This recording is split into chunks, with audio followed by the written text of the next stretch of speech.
It's a danger you will learn something you don't have to, and we don't want that. Okay, so that's why you come to class. Second thing, most important thing for doing well in physics is to do the homework. The 20% given to the homework is not a real measure of how important it is. Homework is when you really figure out how much you know and don't know. If you watch me do the thing on the blackboard, it looks very reasonable, it looks like you can do it, but the only way you're going to find out is when you actually deal with the problem. That's the only time you're going to find out. So I ask you to do the problems as and when they're posted. So if you're posted on Wednesday, it's to cover the material for that week. Then you should attempt it as quickly as possible, because I'm going to assume you've done the problems when you come for the next few lectures. And in doing the homework, it is perfectly okay to work in groups. You don't have to do it by yourself. That's not how physics is done. I'm now writing a paper with 2 other people that are my experimental colleagues who write papers with 400 other people, maybe even 1,000 other people. When they do the big collider experiments in Geneva and Fermilab, collaborations can run into hundreds. So it's perfectly okay to be a part of a collaboration. But you got to make sure that you're pulling your weight. You got to make sure that if you explain to others how to do this problem, then somebody else contributed something else, but you know what everybody contributed in the end. So the game is not just to somehow or other get the solution to the problem set, but to fully understand how it's done. And the TAs will be there to help you. Every day there's going to be a TA in the undergraduate lounge. I would urge you to use that. That's a beautiful new lounge that the provost's office allowed us to build for physicists and chemists, whoever happens to be in the building. If you go there on the 3rd floor of Sloan, you may run into other people like you who are trying to work on problems. You may run into upper-class students. Students are more advanced. You will run into your TA. So that's a good climate. There are coffee machines, and there are lounge sofas and everything else. There are computers. There are printers. So it's a good lounge. And I think if you go there 1 day a week to do your problem sets or more often, that's a good meeting place. I recommend that. The final piece of advice, this is very important, so please pay attention to this, which is I ask you not to talk to your neighbors during lecture. Now, this looks like a very innocuous thing, but you will find out it's the only thing that really gets my back up. Most of the time, I don't really care. I'm very liberal. But this disturbs me because I'm looking at you. I'm trying to see from your reaction how much of my lecture you're following. And then it's very distracting when people are talking. So please don't do that. If you talk, I'm going to assume you're talking about me. If you laugh, I'm going to assume you're laughing at me. Let's make that's not really what I think, but that's how disturbing it is when people talk. And very nice students who do not realize this often disrupt my line of thinking. So I ask you to keep that to minimum. Once in a while, you'll have to talk to your neighbor and say, can you please pass me my pacemaker that fell down? That's fine. Then you go back to your business, but don't do too much of that. Finally, there is this ancient issue about sleeping in the class. Now, my view is it's just fine. Okay, I know you guys need the rest, and interestingly, the best sleepers are in the first couple of rows. I haven't met you guys. It's not personal. I have found some people really have to come to the first or second row because they claim that if they don't hear me, they cannot really go to sleep.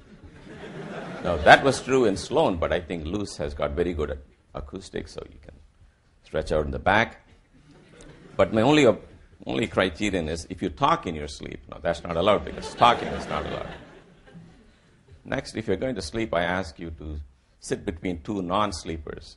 Because sometimes what happens, the whole row will topple over. So we don't want the domino effect. Now it's going to be captured on tape, and that's going to be really bad for my reputation. So spread yourself around other people. All right, so that's it in terms of class, logistics and everything. I'm going to start going into the physics proper.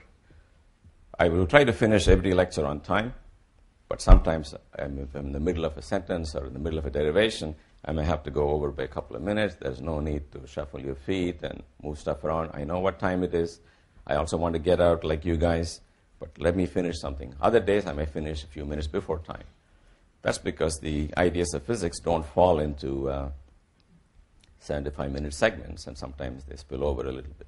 Also, I'm used to teaching this course 3 times a week, and now it's suddenly twice a week.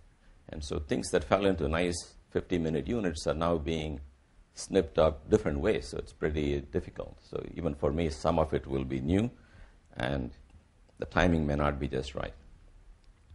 Okay, anybody have any? I should tell you, first of all, that in this class, the taping is not going to affect you because the camera is going to be behind your head. I mentioned to you in the website that this is not the big opportunity you've been looking for to be a star. Only the back of your head will be seen. Now, in some cases, the back of the head could be more expressive than the front, in which case, this is your opportunity, and I wish you luck. But otherwise, just don't worry about it, because you will be only heard. You may not even be heard. So I've been asked that if a question is not very clear, I should repeat it, so that people listening to this later will know what the question was. But I would ask you, let me make one thing very clear. That is, I'm not in favor of you talking to each other because it's distracting. Your stopping me anytime is just fine. I welcome that because I've seen this subject for God knows how many years. The only thing that makes it different from me is the questions that you people have. So you can stop me anytime. And you should not feel somehow you're stopping the progress of the class. There is no fixed syllabus. We can move things around. And it's far more exciting for me to answer your questions than to have a monologue. So don't worry about that. So stop me anytime you don't follow something. And don't assume that you're not following something because there's something wrong with your level of comprehension. Quite often, you guys come up with questions that never crossed my mind. It's very interesting. And things we've been repeating year after year after year because they sound so reasonable suddenly sound unreasonable when some of you point out some aspect of it that you didn't follow. So it could be very interesting for all of us to have issues discussed in class. And quite often, some questions are very common, and your classmates will be grateful to you that you brought it up. Otherwise, you get 10 TAs, get 10 emails, all with the same question. Okay, so I'm going to start now. Anybody have any questions about the class, the format, the midterm, the exams? All right. Yes? But there's going to be 2 hours to be announced. How do we arrange the Oh, you mean my office hours? No, the discussion sections are Tuesday afternoon from 1 to 2 and Tuesday night from 8 to 10. And the website has got all the details on when and where. Yes? So the lab times are still to be announced, right? Yeah, there are many, many lab times. And you have to go to the website for the lab.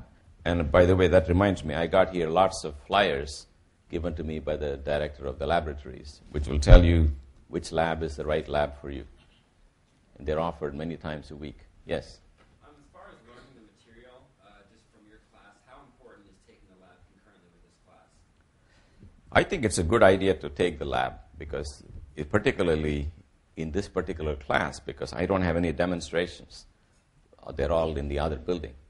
So this will remind you that physics is, after all, an experimental science, and you will be able to see where all the laws of physics come from. So if you're going to take it, you should take it at the same time. Yes?